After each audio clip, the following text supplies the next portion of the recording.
lê chan rian thiang cha mang in ka thiam nak na le ngal na kam han liao a thang chiat nak na le dau ral nak ni an ka zul chan a ton man se ka baya dong lai lai lo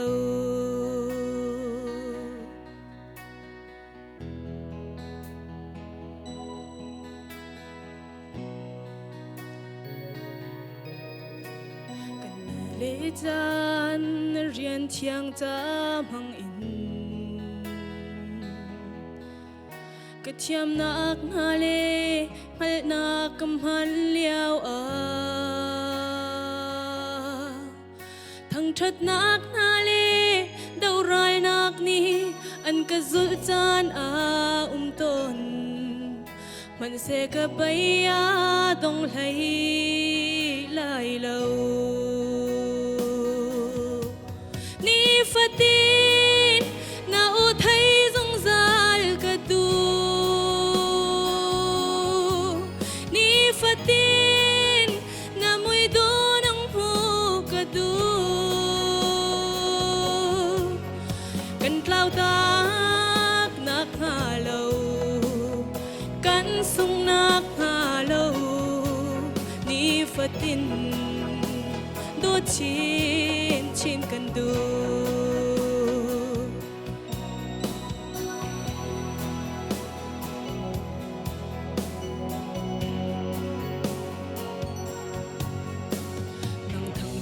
ta kan ni le chan hang in ka thiam nak na hi nang lo chun at ling lo si se na lian ngan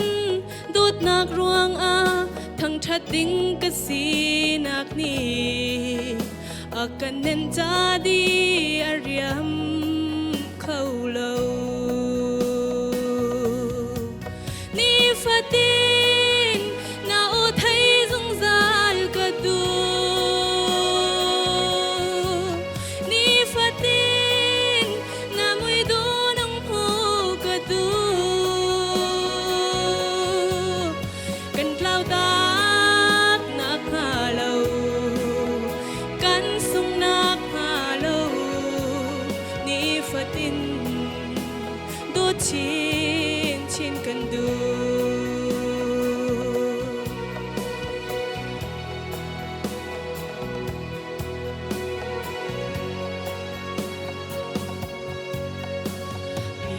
dây tin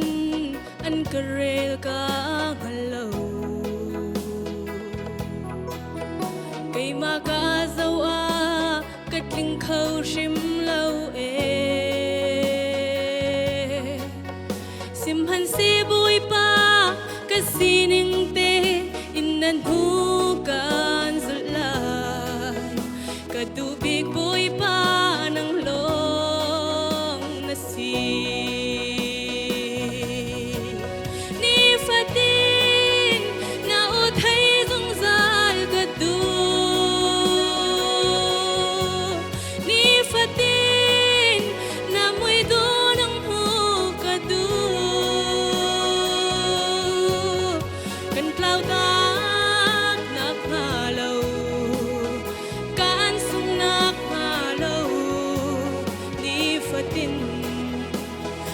chin chin kan du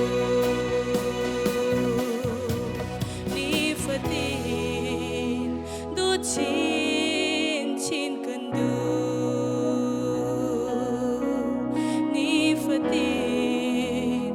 do chin chin kan du